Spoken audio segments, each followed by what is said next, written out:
Hello everyone, अस्सलाम वालेकुम। Welcome to my channel. आज हमारा टॉपिक है इंटरनेशनल रिलेशंस है, जिसमें हम द यूनाइटेड नेशन देखेंगे और उसमें जो प्रपोज रिफॉर्म्स है उसके बारे में पढ़ेंगे। इस लेक्चर में हमारा टॉपिक होगा यूएन को डिफ़ाइन करेंगे कि यूएन इटसेल्फ क्या है, उसकी ओरिजिन कैसे हुई, उसके ऑर्गन्स कौन कौन से हैं, उसके ऑब्जेक्टिव्स क्या हैं, किस वजूहत पे बनी है या इसके कौन से एम से गोल से क्यों बनाई गई, अचीवमेंट्स क्या हैं, आज तक क्या इसने अचीव किया है, फेल्यूर कौन कौन से एरियाज है जहाँ पे ये ऑर्गेनाइज फेल्ड रही है, और प्रोपोज रिफॉर्म्स कौन से आए हैं, जिसमें एक कॉफ़ी क्लब के नाम से रिफॉर्म मशहूर है, एक खुद यूएन की तरफ से रिफॉर्म आया था, कोफी अन्नान ने ये रिकमेंड किए थे। So before we begin our lecture, मैं आपको रिक्वेस्ट करूँगा कि आप काइंडली मेरे चैनल को सब्सक्राइब भी करें और इसको शेयर भी करें। सबसे पहले UNO. UNO, the United Nations UN, is an international organization founded in 1945 after World War II to promote peace, security, and cooperation among countries. Its primary aim is to prevent conflicts and address global issues through dialogue and collective action. जो इसकी definition है, अगर आप इसको define करने की कोशिश करेंगे तो इसमें आप इसका पूरा होलिस्टिक व्यू देंगे कि ये 1947 में बनी, वर्ल्ड वॉर टू के बाद बनी थी। फोकस इसका पीस, सिक्योरिटी और कोऑपरेशन अमंग कंट्रीज़ है जो इसके मेंबर्स हैं, और प्राइमरी इसका जो एम है वो ये है कि वो कॉन्फ्लिक्ट को प्रिवेंट करे, कोई मसला ना हो, और ग्लोबल इश्यूज़ को डायलॉग और कलेक्टिव एक्शन के, जो कि मतलब कलेक्टिव एक्शन जो हो by all the countries, by all the actors, उसके थ्रू उसको रिजॉल्व किया जाए। सो सिंपली ये इसकी होलिस्टिक डेफिनेशन है, जिसमें आप इसको समझ सकते हैं कि इसका पूरा ही मतलब निचोड़ आपको मिल जाएगा। Origin. The UN was established on October 24, 1945, following the end of World War II, to replace the League of Nations, which failed to prevent the conflict. The UN was created by the signing of the United Nations Charter in San Francisco, California, by 51 countries. The organization was designed to become more effective in maintaining peace and security. As I mentioned earlier, 1945 में यह establish हुई 24 अक्टूबर को, world war to के and के बाद, और इसने replace किया इस अपने प्रीडिसेसर जो इसका था लीग ऑफ नेशन, और उसको इसने रिप्लेस किया, जो कि कॉन्फ्लिक्ट प्रिवेंट करने में, क्योंकि वर्ल्ड वार वन के बाद लीग ऑफ नेशन बनी लेकिन उसने प्रिवेंट नहीं कर सकी वर्ल्ड वार टू को, जिस पे हमने पूरा लेक्चर भी किया हुआ है, you could find it too. और फिर जाके ये यूएन बनी, और ये चार्टर था यूएन का जो कि सैन फ्रांसिस्को कैलिफोर्निया में साइन हुआ, और 51 मेंबर कंट्रीज़ ने इसको साइन किया, और एक इफेक्टिव और मतलब पीस और सिक्योरिटी के लिए इफेक्टिव ऑर्गेनाइजेशन के एम के साथ इसको बनाया गया। ऑर्गन्स, ये इसके 6 टोटल ऑर्गन्स है, जिसमें सबसे पहले आता है general assembly, the forum for all member states to discuss international issues and make decisions on key matters.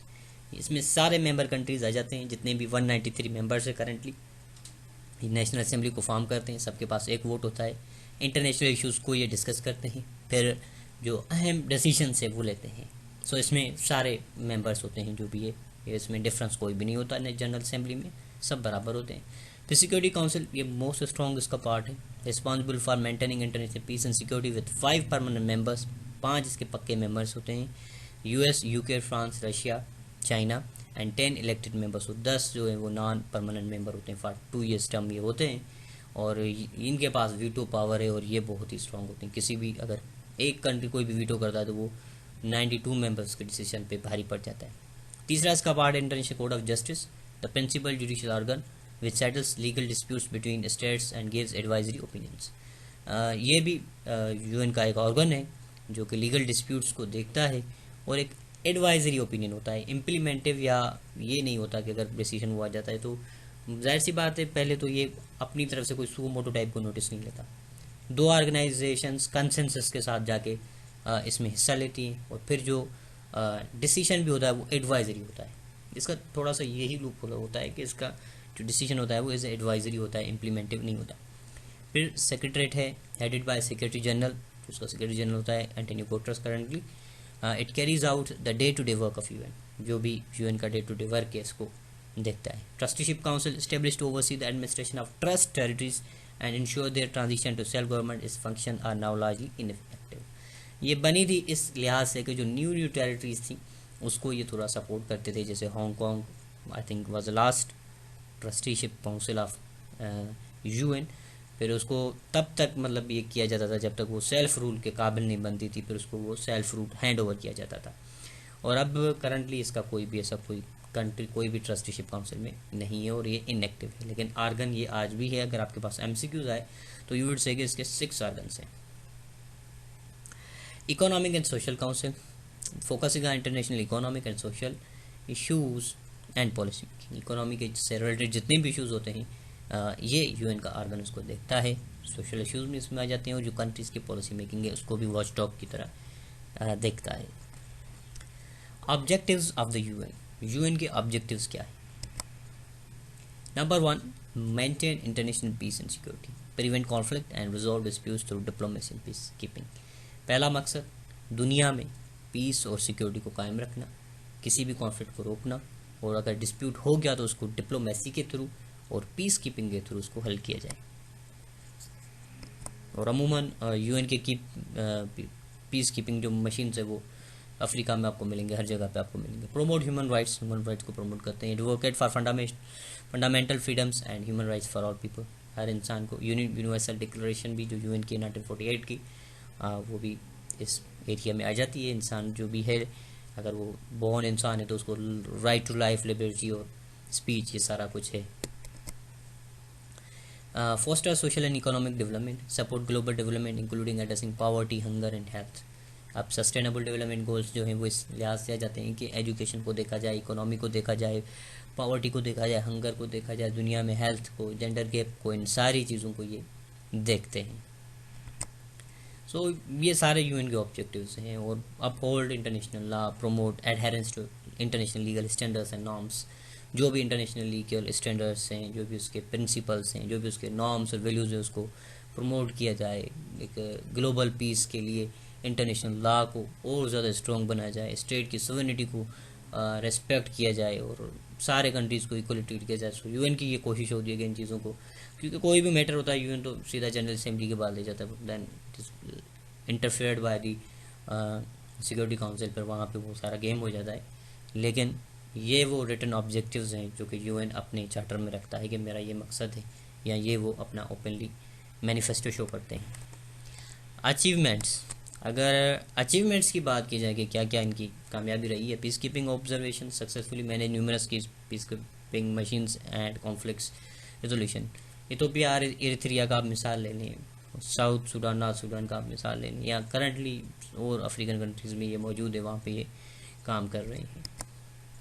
Human rights, establish की framework and treaties like the universal declaration of human rights. ये as I mentioned earlier ये बड़ा ही एक hallmark achievement है UN का कि दुनिया में ह्यूमन राइट्स की वो बात करते हैं। और जहाँ जहाँ ज़रूरत पड़ती है ह्यूमैनिटेरियन इंटरवेंशन की, तो अगर लगता है कि जीनोसाइड हो रहा है तो वहाँ पे अपनी वो फोर्सेस भेज देते हैं।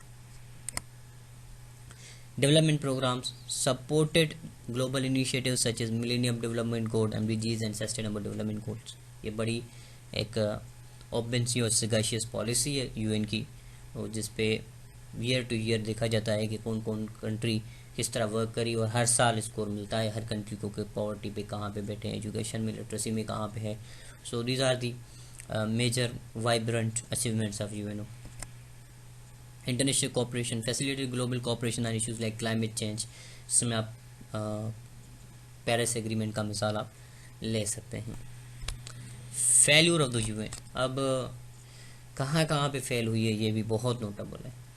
अब inability to prevent some conflict, notable failures include Rwandan genocide, Rwanda में जो जीनोसाइड हुआ, उसके अलावा Srebrenica massacre, ongoing conflicts like Syria, Yemen, फ़लस्तीन, कश्मीर, उसके अलावा in China and many countries ये मौजूद है सारे मसले। तो कोई भी कंट्री हो अगर उसमें कोई भी इशू है तो यूएन का जो स्लोगन है पीस का, तो वो यहाँ पे थोड़ा सा फेल हो जाता है, क्योंकि चाहे बायलैटरल हो या कुछ भी हो, एक हो सकती है एफर्ट आप कर सकते हैं अगर आप फोर्स को इस्तेमाल करें। और जो बड़े कंट्रीज़ हैं वो अपने नेशनल इंटरेस्ट को अपनी वेपन सेल करने के लिए अपनी पॉलिटिक्स नहीं करें तो दुनिया में कोई भी कॉन्फ्लिक्ट नहीं रह सकता।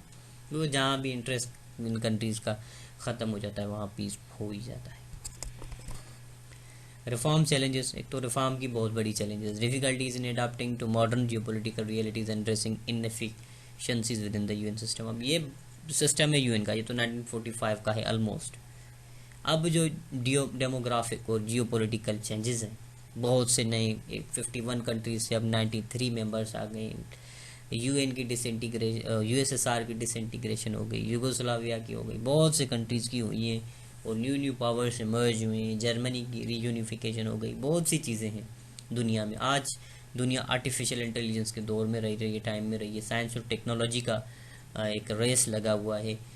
तो यहाँ पे रिफॉर्म्स की बहुत ज़रूरत है, जो कि यूएन के सिक्योरिटी काउंसिल वीटो की वजह से ये सारी चीज़ें, तो ये बहुत ही वो इसकी फ्लॉड पॉलिसी है। ऐसा था कि ये अपने चार्टर में रखते कि हम हर 10 साल या 20 साल बाद इसको चेंजिंग लाएंगे, तो फिर ये मसला नहीं होता। लेकिन ये एक सेल्फ रेगुलेटरी मतलब नहीं है कि खुद ही रेगुलेट करे। वहाँ पे जो सिक्योरिटी काउंसिल है उसका बहुत ही बड़ा रोल है, जो कि इसका लूप होल है।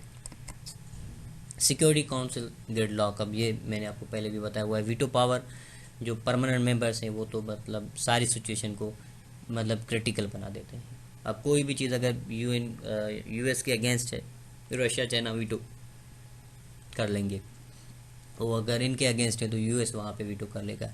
और यही रीज़न है कि अफ़गानिस्तान में लॉन्ग वार रही, मिडिल ईस्ट के क्राइसिस रही, और बहुत सारे इश्यूज इस वजह से आज तक यूएन रिजॉल्व करने में नाकाम रहा है। सो इन 5 कंट्रीज़ का जहाँ जहाँ पे इंटरेस्ट रहा है, वहाँ वहाँ पे तबाही रही है, और यूएन इनफेक्टिव रहा है। तो इसको यूएन को इस चीज़ के देखना चाहिए, या ऑलरेडी जब वो फ्रेमवर्क बना रहे थे तो ये चीज़ उनको माइंड में रखनी थी कि you can not Maihar the honesty of any country, कि आप किसी कंट्री की ईमानदारी तो मैयर नहीं कर सकते ना। वो अपने इंटरेस्ट पे जीते हैं, और यही वजह है कि आज यूएन के फेल्यूर ज़्यादा हैं एज़ कम्पेयर टू अचीवमेंट्स। अब प्रोपोज्ड रिफॉर्म्स की अगर बात की जाए कि रिफॉर्म्स कौन से हैं, सो अगेन रिफॉर्म्स के साथ साथ ये रिक्वेस्ट करूँगा फिर से कि आप मेरे चैनल को काइंडली सब्सक्राइब और शेयर ज़रूर करें। UN's proposed reforms, the UN has continually sought to reform itself to improve effectiveness, transparency, representation. Some proposed include, वो कौन कौन से हैं? सिक्योरिटी काउंसिल का रिफॉर्म्स वो रखते हैं कि सिक्योरिटी काउंसिल को रिफॉर्म उसमें आना चाहिए, expanding membership and altering the veto power to better reflect the current geopolitical landscape. ये अब इनके प्रपोज पॉलिसीज़ में है, लेकिन अभी तक एडॉप्ट नहीं हुआ है कि भाई जियोपॉलिटिकल चेंजेस आई हैं तो वीटो में भी थोड़ी सी चेंजिंग करनी चाहिए। न्यू न्यू पावर्स इमर्ज हुए हैं। इम्प्रूव्ड पीस कीपिंग को इम्प्रूव किया जाए, enhancing the efficiency and effectiveness of peace keeping missions. अब ये भी चीज़ें उसके रेडार में है कि इनको भी इम्प्रूव किया जाए, लेकिन बेटर तो यही है जो वीटो वाला है उसको रिफॉर्म करना लाजमी होता है। Better coordination, strengthening coordination among the UN agencies and between the UN and other international organisation. जो कोऑर्डिनेशन का गैप है, जो दूसरे बड़े ऑर्गेनाइजेशन फॉर्म में आ गए, जैसे ब्रिक्स हो गया, BRI हो गया, तो उनमें भी कोऑर्डिनेशन की बहुत बड़ी ज़रूरत है, होना चाहिए। इंटरनेशनल और भी जितनी मल्टीनेशनल कॉर्पोरेशन या एजेंसीज़ हैं उनके साथ काम करने के लिए भी यूएन प्रपोज करता है। अब यूएन के प्रपोज रिफॉर्म्स में से अगर हम डिटेल में देखें तो फर्स्ट मॉडल कोफी अन्नान ने 2004 में दिया। उसका ये था कि 6 और मेंबर्स को इंक्लूड किया जाए, जो कि सिक्योरिटी काउंसिल है उसमें, including all members of G4 में कौन आ जाते हैं? जापान, इंडिया, ब्राज़ील और जर्मनी। ये इन्होंने अपना ग्रुप बनाया G4 का, और इन्होंने लॉबी की कि हमारी इकोनॉमी को देखते हुए, हमारी पॉपुलेशन को देखते हुए और हमारी जियोग्राफी को देखते हुए, पावर को देखते हुए हमें भी वीटो का मेंबर बनाया जाए।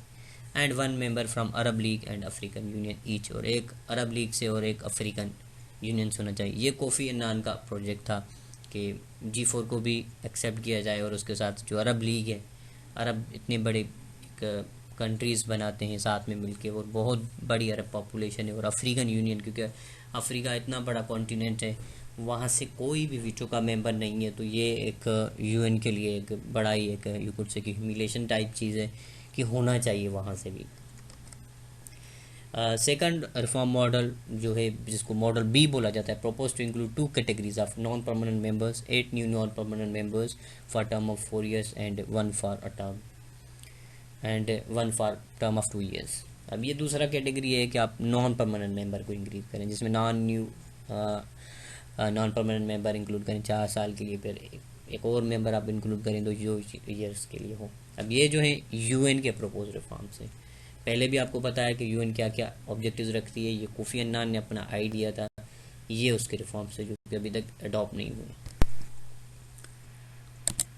अदर प्रपोज रिफॉर्म्स में कॉफ़ी क्लब है, जिसमें द यूनिट फॉर कंसेंसस आ जाता है, जिसमें ग्रुप ऑफ 70 कंट्रीज़ है और इसमें कोई परमानेंट मेंबर नहीं है और ये वीटो के अगेंस्ट है, जिसमें पाकिस्तान, मैक्सिको और साउथ कोरिया आ जाता है। और ये कहते हैं कि परमानेंट मेंबर कोई भी ना हो, नॉन परमानेंट मेंबर्स हो इसके, जिसमें 20 मेंबर्स हो, 6 अफ्रीका से, 5 एशिया से, 4 अमेरिका से जिसमें कैरेबियन कंट्रीज भी हो, 3 वेस्टर्न यूरोप और 2 ईस्टर्न यूरोप से।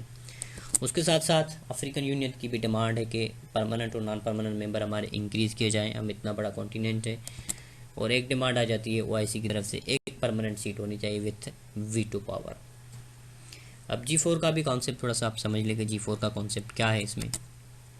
G4 नेशन में ब्राज़ील, जर्मनी, इंडिया और जापान आ जाते हैं। Advocate for reforming the UN security council to include new permanent members, they seek to represent a broader range of countries and enhance legitimacy and effectiveness of the council. अब ये कहते हैं कि देखिए करंट जो सिनारियोज में हम suit करते हैं कि हमें भी ये दिया जाए, और इफ़ेक्टिवनेस जो है सिक्योरिटी काउंसिल की इससे और भी बढ़ जाएगी अगर हम इसके मेंबर बन जाते हैं। अगर समरी ऑफ द लेक्चर देखें, इन summary the UN plays a crucial role in facing significant challenges and ongoing debates about how to reform and adopt to changing global landscape। Summary में अगर देखें तो यूएन का एक शॉर्ट फॉर्म में, nutshell में, कि एक बहुत बड़ा रोल है इंटरनेशनल डिप्लोमेसी और डेवलपमेंट में, पर उसके लिए बहुत सारे चैलेंजेस है उसकी सिक्योरिटी काउंसिल और अपने ही इंटरनल स्ट्रक्चर की वजह से, और फिर जो ऑनगोइंग डिबेट्स हैं रिफॉर्म्स की, वो भी उसके लिए एक बड़ा सा चैलेंज है ग्लोबल एरिना में। सो ओवरऑल वर्क यूएन का बहुत ही विजिलेंट है, लेकिन उसके लिए बहुत सारी